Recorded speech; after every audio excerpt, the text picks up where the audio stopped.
Hi y'all, welcome back. I was one of those very privileged individuals to be born in 2000, which means I turn the age of the year every year.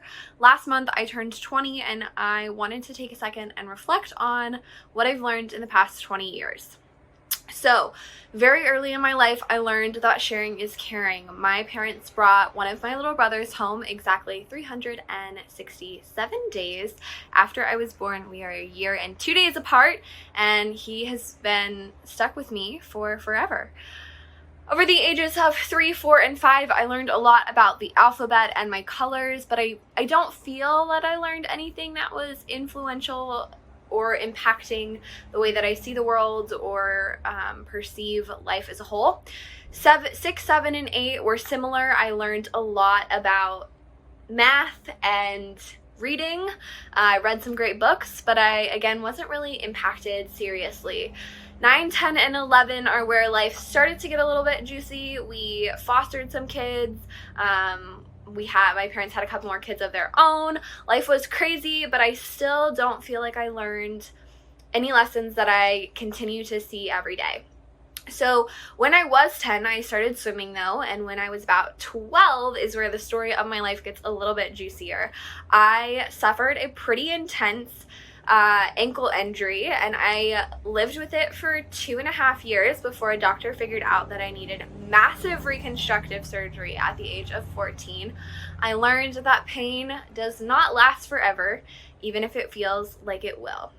The age of 15, the new live-action Cinderella movie came out, and the motto there is have courage and be kind, and it has been such a big influence in my life in how I approach people who kind of annoy me or, drive me insane. That same year, I went to my very first homecoming and I learned that boys are dumb and they suck. And my dad was super thankful for that.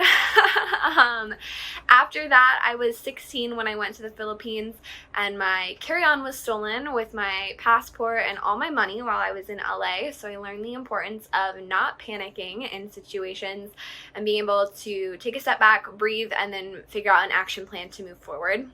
The summer after that, I was turning 17 and I interned at a nonprofit in Philadelphia where I learned that the impact I can make with my life is so much greater than what it would look like if I only focused on myself. After my summer at the nonprofit, I moved to Chicago where I learned a lot about the importance of silence. I grew up in a family with 5 siblings, and so silence was not really a thing I was used to. So moving out on my own, I had to really come to terms that silence and loneliness aren't always bad feelings, and they can sometimes lead you to be your most creative self. After that, in my 19th year of life, I can confirm that I picked up some really neat skills from living on my own, including how to pick a perfectly ripe avocado every single time. I'm not kidding you.